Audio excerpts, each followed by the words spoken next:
Perwisyo pa rin ang mga pagbaha sa ilang bahagi ng Mindanao dahil sa nagpapatuloy na maulang panahon. Mahigit 1,000 pamilya na ang inilikas dahil diyan. Nakatutok si Rafi Tima. Layas ka na dan!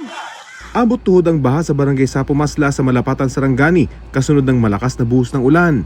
Sa tindi ng baha, wala nang matanaw ng mga kalsada. Ikinagulat din ng mga residente ang biglang pagragasan ng ilog na umapaw at pumasok pa sa mga bahay.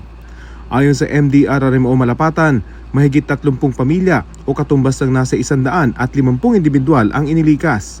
May nasawiring 4 na taong gulang na lalaki matapos umanong malunod sa ilog. Ay, sige na lang taga-sortean.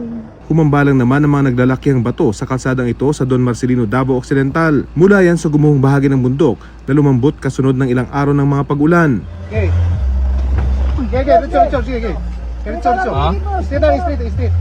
Nagtulong-tulong na ang mga residente para makatawid at makalusot ang mga sasakyan sa nagkalat na debris.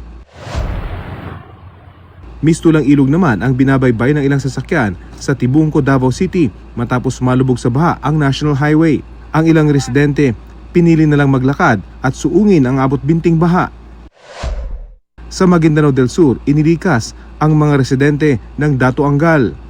Dahil naman sa epekto ng mga pagbaha, isinailalim sa state of calamity ang bayan ng Dato Piang.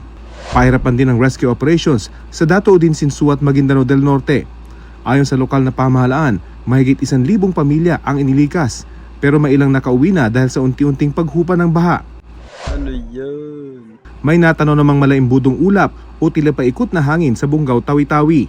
Kapansin-pansin din kasabay nito ang mas makapal at maitim na ulap, senyales ng nagbabandyang masamang panahon. Ayon sa Pag-asa, ang mga pag-ulan at masamang panahon na patuloy na nararanasan sa Mindanao ay epekto pa rin ng Intertropical Convergence Zone o ITCZ. Para sa GMA Integrated News, Rafi Tima, nakatutok, 24 oras.